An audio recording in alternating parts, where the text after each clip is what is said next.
Olá, que o seu dia e a sua semana sejam abençoados. Nossa missão hoje é mergulhar numa questão que, olha, atravessa séculos. Como é que a gente pode ter certeza de que um texto antigo, como a Bíblia, é verdadeiro? Uma pergunta fundamental, né? Totalmente.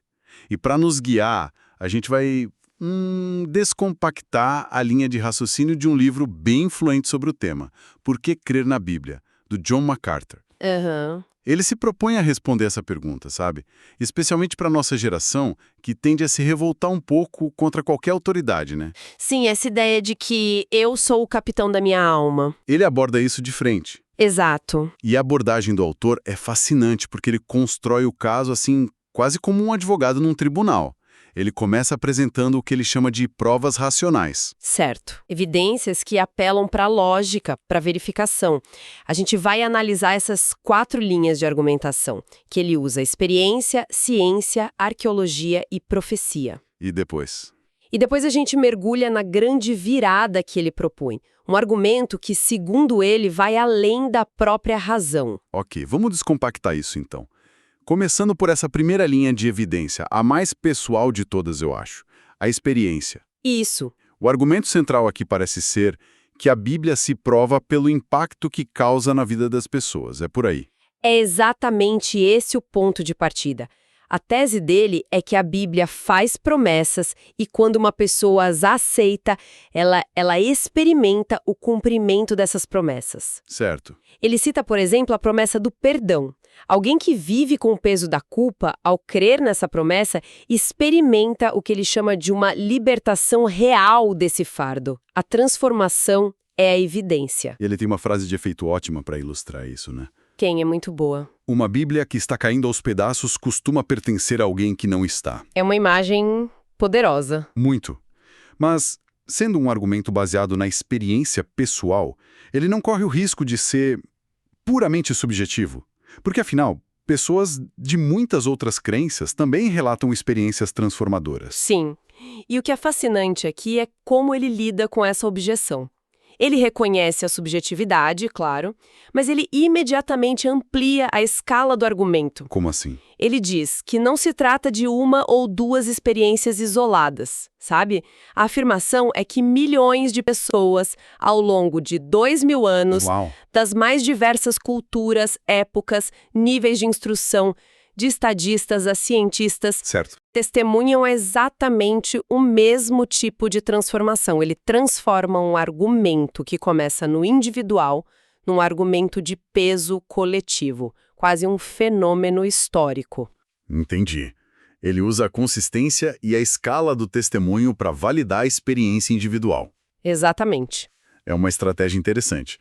Ok, saindo do mundo interno da experiência, para onde ele nos leva? Para o mundo externo, o mundo físico, a segunda linha de argumentação é a ciência. Ah, aqui o terreno fica interessante. Fica.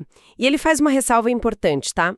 A Bíblia não é e nunca se propôs a ser um livro didático de ciências. Certo, isso é crucial. O argumento dele é mais sutil. É que quando a Bíblia toca em assuntos científicos, ela o faz de uma maneira que se mostra correta, mesmo que os autores originais não tivessem como compreender a ciência por trás do que eles escreviam. Ok, isso soa como uma afirmação bem ousada. Ele dá exemplos concretos? Vários. Um dos mais claros é o do ciclo hidrológico. Evaporação, condensação. Isso, precipitação. Hoje, isso é conhecimento básico, mas a humanidade levou milênios para entender completamente.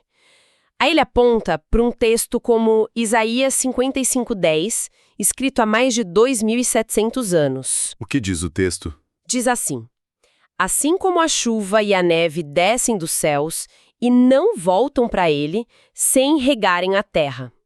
A descrição é poética, mas, segundo o autor, captura a essência do ciclo de forma precisa. A água sobe, desce e não retorna vazia. É uma conexão curiosa. E ele se aprofunda mais nesse campo. Sim, ele vai para um conceito bem mais complexo, a isostasia. Isostasia, nome complicado. O nome é, mas a ideia é intuitiva. Pensa na Terra como um navio cargueiro gigante. Para ele não virar, a carga precisa estar perfeitamente distribuída, certo? Certo. Equilibrada. A isostasia é esse mesmo princípio aplicado ao nosso planeta. O peso das imensas cadeias de montanhas de um lado é contrabalançado pela maior densidade das rochas sobre os oceanos do outro. É um equilíbrio de massas. Um equilíbrio que mantém o planeta estável. E a conexão com a Bíblia? Ele recorre de novo a Isaías, capítulo 40, que descreve poeticamente Deus pesando os montes na balança e as colinas nos seus pratos. Entendi. A tese dele não é que o profeta Isaías estava dando uma aula de geofísica, né? Mas que a linguagem inspirada que ele usou capta uma verdade sobre o equilíbrio do mundo físico que a ciência só confirmaria milênios depois. Então, se eu entendi a estratégia, o ponto não é dizer que a Bíblia é um livro de ciência. Não, de jeito nenhum. Mas que ela é, cientificamente imune ao erro porque sua linguagem é atemporal? Exato. Se conectarmos isso ao quadro geral, vemos que ele está seguindo um conselho bem antigo. Ele até cita Agostinho, que lá no século IV já alertava os cristãos para não atrelarem a fé a teorias científicas da sua época. E por quê? Porque a ciência evolui, né? O que é consenso hoje pode ser refutado amanhã. Ao usar uma linguagem poética, a Bíblia, segundo MacArthur, evita essa armadilha. Ela descreve o mundo de uma forma que continua verdadeira, não importa o modelo científico vigente. Ok, faz sentido. Passamos pela experiência interna e pela ciência do mundo natural. Isso nos leva a uma terceira área que parece uma ponte entre as duas. A história. Validada pela arqueologia. Exato. Sim, e aqui o argumento fica bem mais concreto, baseado em pás, escavações. A afirmação principal é que no último século, a arqueologia tem consistentemente confirmado a precisão histórica dos relatos bíblicos, e especialmente do Antigo Testamento. E ele se apoia em fontes para dizer isso. Sim, em nomes de peso como o arqueólogo William F. Albright, que chegou a dizer que as descobertas confirmaram a Bíblia de forma esmagadora. Mas espera, confirmaram a Bíblia é uma frase muito ampla, né? Que tipo de confirmação específica representa? Ele dá exemplos de casos em que a Bíblia era a única fonte histórica para algo e os céticos descartavam como mito, até a arqueologia aparecer. Tipo? Um caso clássico é a riqueza do rei Salomão. O relato bíblico fala de um império vasto, com muito ouro, muitos cavalos.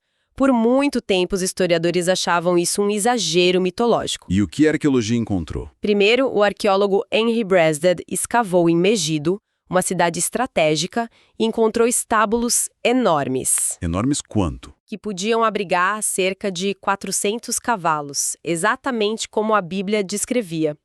Depois, outro arqueólogo, Nelson Glueck, descobriu no sul de Israel o que ele chamou de a Pittsburgh da antiga Palestina. Nossa. Uma refinaria gigantesca de cobre e ferro, os metais que eram a base da riqueza comercial de Salomão. As evidências físicas começaram a se alinhar com o relato. Isso é interessante. Mas encontrar estábulos prova que Salomão era tão rico assim? Ou só que havia estábulos ali? Onde fica a linha entre a corroboração e a interpretação? Essa é a pergunta crucial, né? E ele usa um segundo exemplo, talvez ainda mais forte para reforçar o ponto. O povo hitita. Os hititas. Sim, eles são mencionados dezenas de vezes na Bíblia, interagindo com Abraão, com Davi.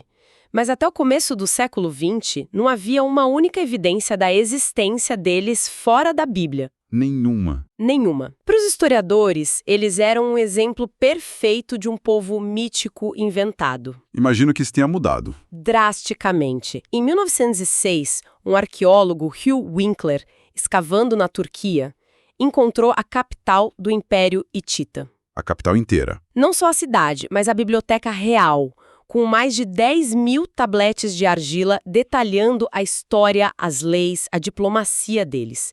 De um dia para o outro, um povo que era ficção se tornou um dos grandes impérios do mundo antigo. Uau! Então a implicação para o autor é que se a Bíblia estava certa sobre os hititas, sobre os quais todos os outros estavam errados... Sua credibilidade como documento histórico aumenta significativamente. Entendi. Precisamente. O objetivo dele aqui é ancorar a fé em eventos históricos que são verificáveis. A ideia é que o cristianismo não pede uma fé cega, mas uma fé baseada em eventos que aconteceram em tempo e espaço reais. Argumento racional.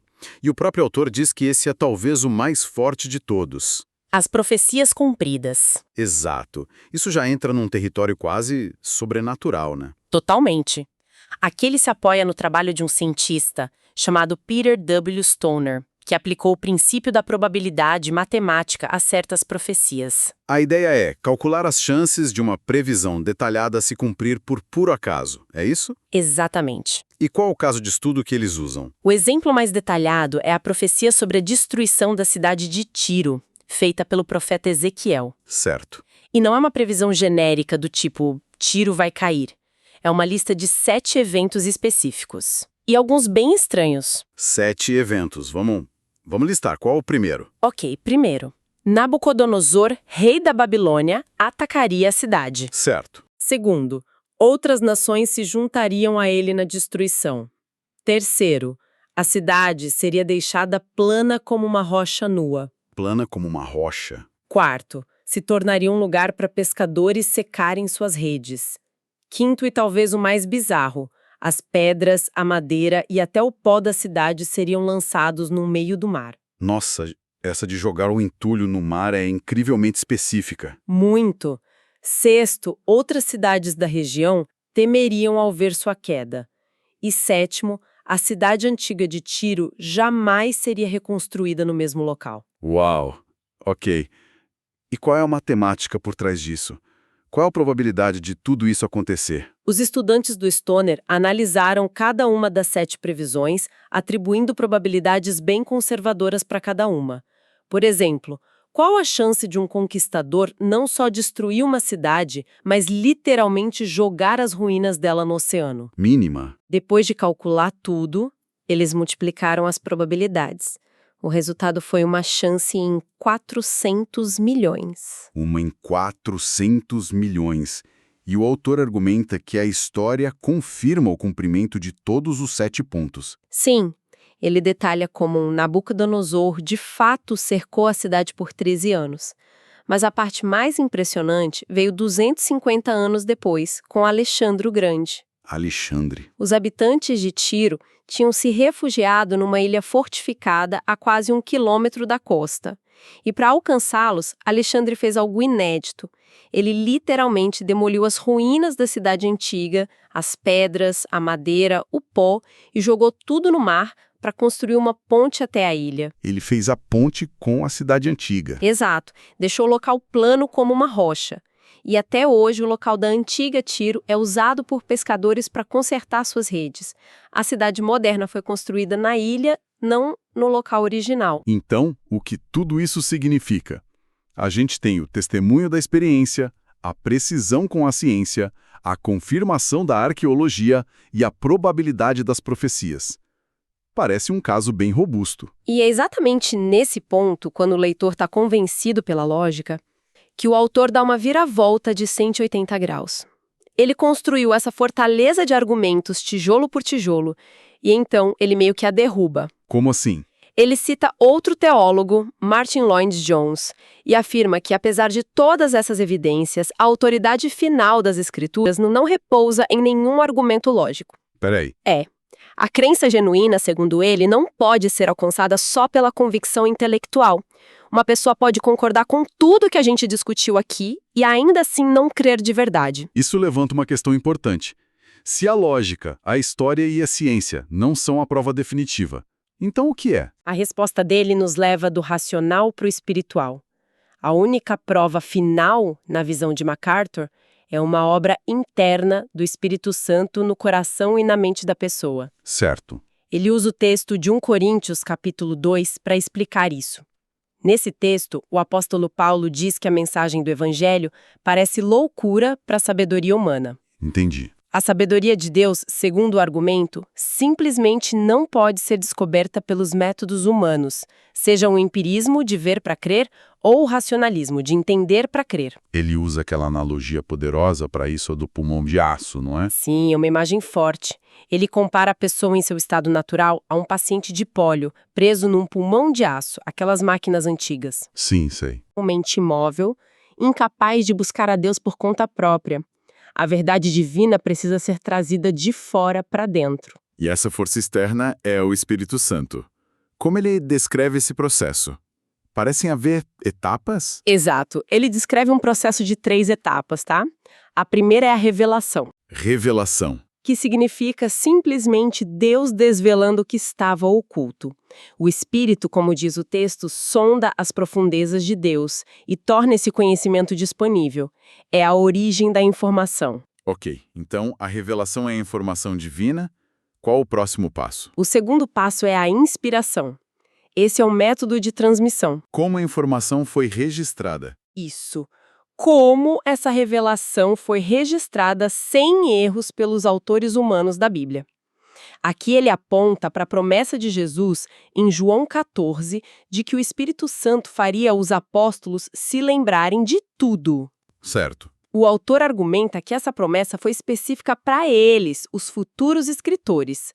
Por isso, a conclusão dele é que a Bíblia não contém apenas a palavra de Deus. Ela é, em cada detalhe, as palavras de Deus. Entendi. Temos a informação, que é a revelação, e a transmissão perfeita, que é a inspiração. Mas isso ainda não resolve o problema da pessoa que lê e acha tudo uma loucura. É aí que entra a terceira etapa. Exatamente. O terceiro e mais crucial passo é a elucidação, ou iluminação. O decodificador. É o decodificador. Sem a ação do espírito, uma pessoa pode ler as palavras, entender a gramática, mas a mensagem espiritual vai parecer absurda. É preciso que o espírito abra os olhos do entendimento. É como o salmista que ora: "Abre os meus olhos para que eu veja as maravilhas da tua lei." 2 pessoas podem ler o mesmo texto. Exatamente. E nesta visão, só que tem essa iluminação interna, consegue captar o verdadeiro significado. Então, para resumir a jornada que a gente fez pelas ideias do John MacArthur, ele nos leva por um tour de evidências externas, racionais, experiência, ciência, arqueologia, profecia, quase como um aquecimento para o argumento principal. Isso, um aquecimento. Mas ele conclui que a convicção definitiva não vem de fora, mas de uma confirmação interna, uma iluminação que ele atribui ao Espírito Santo agindo no leitor. É uma estrutura argumentativa notável, né? Ele usa a razão para levar o leitor até a beira de um penhasco, e então ele diz que o passo final só pode ser dado pela fé. E uma fé que, segundo ele, é um dom. Interessante. E isso nos deixa com uma reflexão final para quem nos ouve. Qual seria? Se a verdade espiritual, como este livro argumenta, só pode ser discernida espiritualmente, o que isso implica para o diálogo entre diferentes visões de mundo? Boa pergunta. Como constrói uma ponte de comunicação, de entendimento, se as próprias ferramentas para compreender a verdade são consideradas fundamentalmente distintas e inacessíveis para quem está do outro lado? Uma pergunta complexa para se pensar. No nosso próximo encontro, a gente continua a explorar o livro Por que Crer na Bíblia, de John MacArthur. Até lá! E que Deus abençoe a todos.